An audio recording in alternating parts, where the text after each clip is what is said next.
내 몸을 지키는 건강백서, 건강업, 울산업. 안녕하세요, 박성은입니다. 기온 변화가 커지면 감기와 같은 호흡기 질환에 걸리기 쉬운데요. 감기는 가벼운 질환이지만 오히려 예상치 못한 복병으로 고생할 때가 있습니다. 바로 감기 후유증인데요. 흔히 폐렴 같은 호흡기 질환을 가장 먼저 생각하지만 의외로 귀에서 후유증이 나타날 수 있다고 합니다. 바로 전정신경염인데요. 이 전정신경염의 원인과 주요 증상 그리고 치료법에 대해서 오늘 자세히 알아보겠습니다. 박우글 전문의와 함께합니다.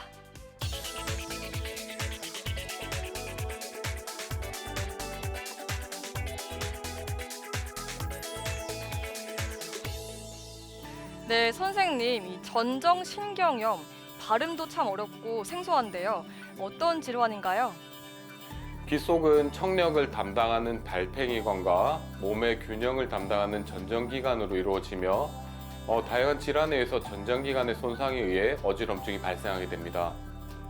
어지러움 질환들 중에서 이석증에 의해 이어서 전정신경염은 두 번째로 흔한 질환이며 어지럼증 클리닉을 찾는 환자의 약 7%를 차지합니다. 전정신경염은 고막과 청력은 정상이면서 중추신경학적 문제가 없는 급성 어지럼증을 특징으로 하는 증후군입니다. 주로 상기도 바이러스 감염에 의해서 발생하며 전정기관을 담당하는 혈관의 허혈에 의해서도 발생할 수 있습니다. 네, 그러면 이 감기를 앓은 후에 이런 전정신경염이 생기는 이유는 무엇일까요?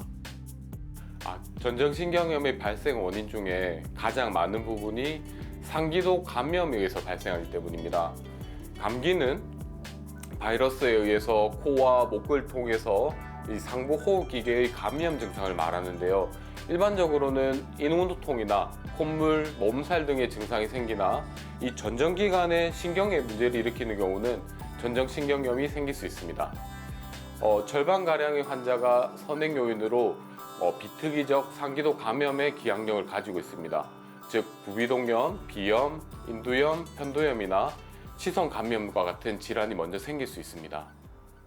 네, 그러면 이 감기 외에도 전정신경염을 일으키는 원인에는 어떤 게 있을까요?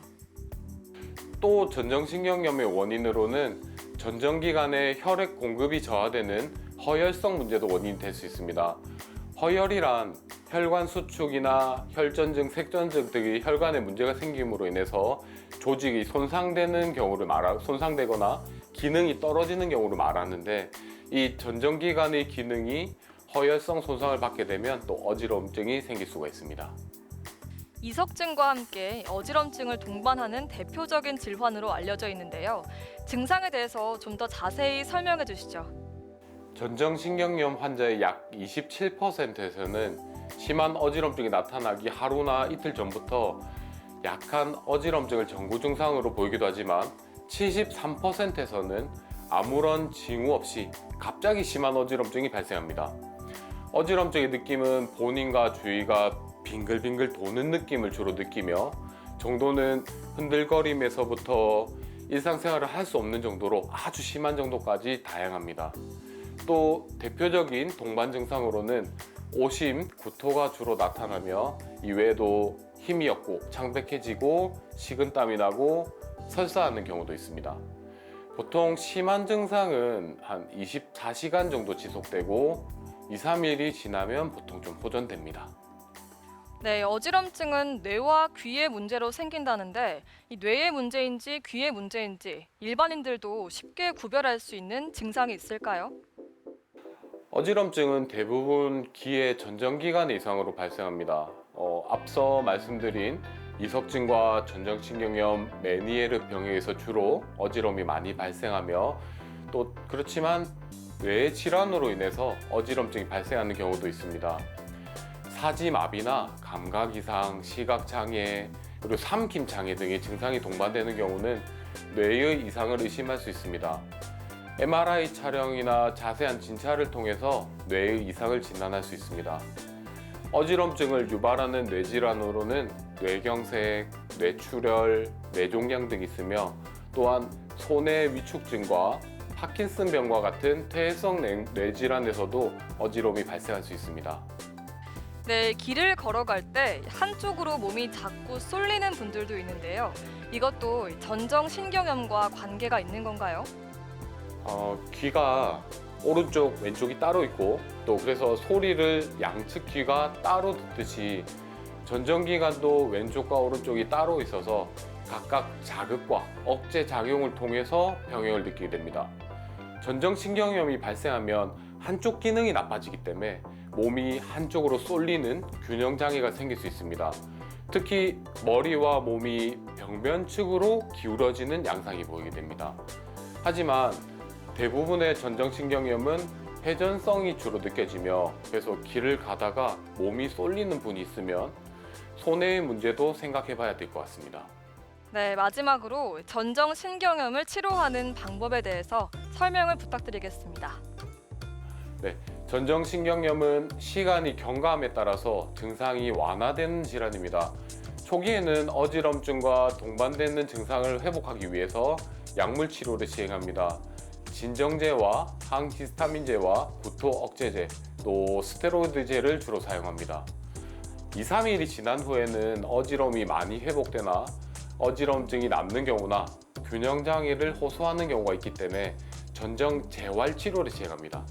전정 재활 치료는 다양하게 시행하고 있으며 예를 들어서 고정된 물체를 고개를 돌려가면서 주시하는 방법을 반복하는 법과 앉았다 서거나 그리고 걷기 운동 중 처음에는 눈을 뜨고 걷다가 이후에는 눈을 감고 그리고 또 익숙해지면 계단을 걷는다던가 하는 방법을 시행하고 있습니다.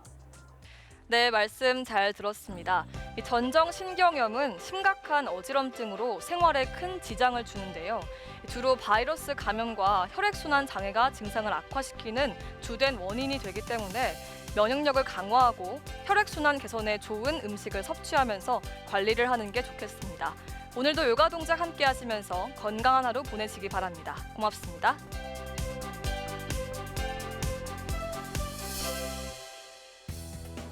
오늘 저와 함께 배워보실 자세는 호흡기 질환에 도움을 주는 코브라 자세입니다. 자, 먼저 자리에 엎드려 주세요.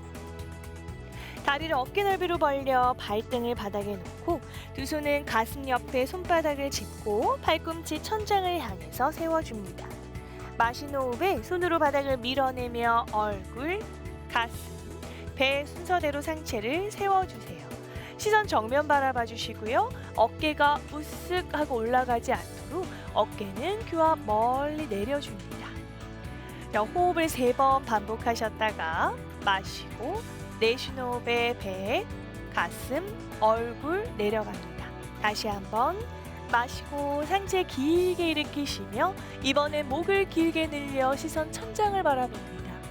호흡 3번 반복하셨다가 내쉬는 호흡에 천천히 아래로 내려갑니다. 5번 반복해 주세요.